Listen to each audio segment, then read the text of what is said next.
It's a twofold political stunt. Why did Carlos Maza do this now? He said that Crowder's been calling him a lispy queer for years. Maza's been calling himself a queer for years. Why right now? Well, it's because this is Pride Month.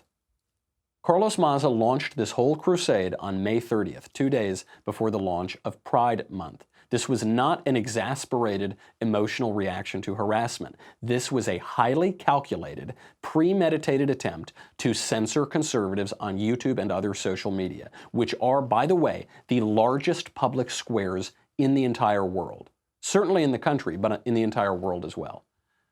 This was a highly calculated attempt by a highly calculating political operative named Carlos Maza to censor conservatives from the public square.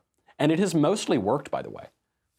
Good, I mean, he's a whiny, un-American authoritarian, but Carlos Maza is pretty effective.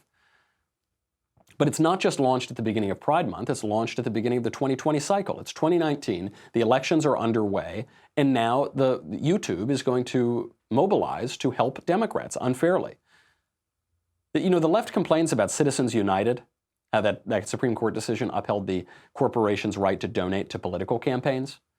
They said it was awful. They said corporations aren't people. Corporations can't donate. What is this? What this is just one giant, completely unregulated corporate donation to Democrats. They're admitting it. They say they're going to censor conservatives and they're going to help Democrats. At least after Citizens United, other corporations have to disclose their political contributions. Not YouTube. YouTube doesn't have to disclose this. It's a huge in-kind contribution for Dems during a very contentious election year. So how should conservatives respond? This reopens the same debate between conservatism and classical liberalism or conservative liberalism or whatever that we have been talking about for the past 2 weeks. Some libertarian classical liberal types insist that the government should take no action. They say YouTube is a private company, they can kick off whoever they want, it's not the government, no big deal. That's one idea. They're uncomfortable with the government stepping in to regulate social media. Now, the less classical liberal, more conservative-minded people say absolutely the government should prevent this mass censorship on a national and global scale of conservative ideas. So which is it? Should we say hands off, YouTube can do whatever they want, or should we get involved? This is based on a faulty premise. This is based on the premise that the government right now doesn't already have its finger on the scales. It does. The government is already giving these corporations, like YouTube, an unfair protection. The law in this country is supposed to treat publishers and platforms differently.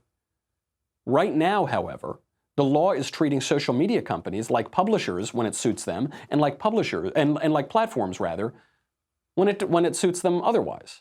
In some cases it's one, in some cases it's the other. This is not exactly on the question of censorship. It's on the question of what these companies are. So at the Daily Wire, we have no obligation to publish views that we disagree with. We do, because all of the writers and the hosts, we all disagree with each other all the time. But we don't publish every single opinion in the world. We're not a left-wing news site. We're a conservative news site. We don't need to worry about charges of censorship because we're a publisher. We decide what we want to publish. We pick which stories to run.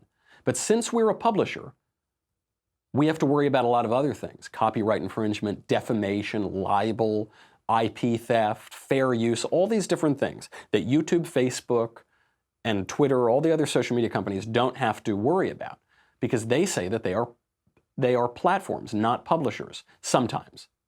They say they're just an internet platform which gives them a whole lot of government help, a whole lot of protections. Section 230 of the Communications Decency Act of 1996 says, "No provider or user of an interactive computer service shall be treated as a publisher or speaker of any information provided by another information content provider." What's the purpose of that? It's so that the internet could grow, and this has led to incredible growth. By protecting tech companies from copyright and other publisher issues, it allowed them not to get totally bogged down and stifled as the internet was growing. It's created billionaires, it's created billion-dollar corporations. It has allowed the internet to flourish. Now, those platforms are abusing that protection. The protection that was made to allow the internet to grow, to allow these companies to exist, they are now abusing that protection and behaving as publishers. Obviously, they're choosing what content they want on the platform, what content they don't. Not just YouTube, it's all of big tech trying to have it both ways.